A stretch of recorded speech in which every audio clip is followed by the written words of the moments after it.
Should you rent or should you buy? In 2026, this question is more complicated than it's ever been.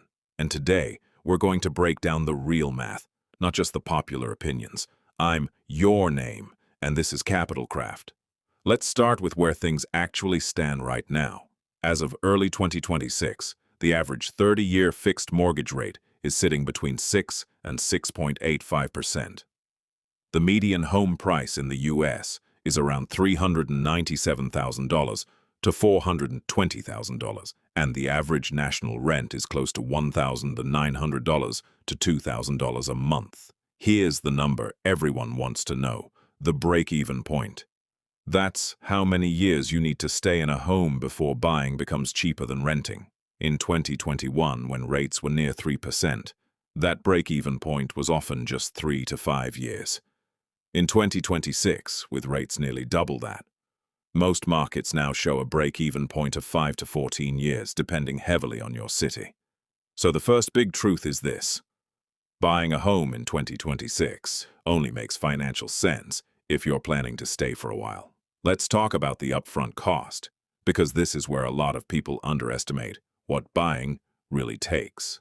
Beyond your down payment, closing costs typically run 2 to 5% of the home price. On a $400,000 home, that's $8,000 to $20,000 before you've even moved in. And when you eventually sell, you'll likely pay another 5 to 6% in agent commissions and fees. That means round-trip transaction costs alone can eat up 8 to 13% of your home's value. This is exactly why short-term buying rarely pays off. If you sell within 2 to 3 years, those costs can wipe out any equity gains you made. Now let's flip to renting. On a month-to-month basis, renting is currently cheaper in the majority of major U.S. metros. The typical starter home ownership cost, including mortgage, taxes, insurance, and maintenance, runs several $100s more per month than renting a similar space. That gap has narrowed compared to a year ago, but it still exists in most cities. But here's what renting doesn't give you: home price appreciation and forced equity building. Every mortgage payment you make slowly shifts more of that payment toward principal, meaning you're building ownership in an asset. Rent, on the other hand, builds equity for your landlord, not for you. This is where the concept of price-to-rent ratio becomes useful.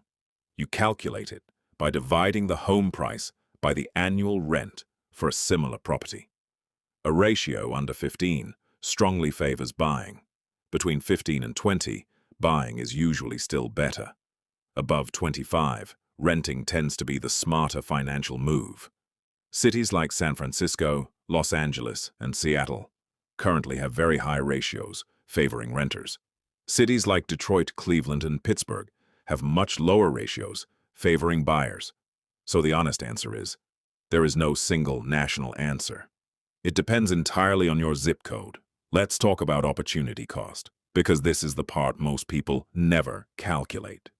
If you rent instead of buying, the money you would have used for a down payment doesn't have to sit idle. It can be invested. If a $79,000 down payment were invested in the stock market at a 6 to 7% average annual return instead of going toward a home, it could grow substantially over 10 years. This is the core of the rent and invest strategy some financial planners recommend in high-cost markets. But here's the counterpoint. Most renters don't actually invest the difference. They spend it, and that's a big reason why, according to Federal Reserve data, the median homeowner's net worth is around $430,000 compared to just $10,000 for the median renter. Now, part of that gap comes from homeowners typically being older and higher earning to begin with. But part of it also comes from something behavioral. A mortgage forces you to save whether you mean to or not. Renting requires discipline that many people simply don't follow through on. So, where does this leave us?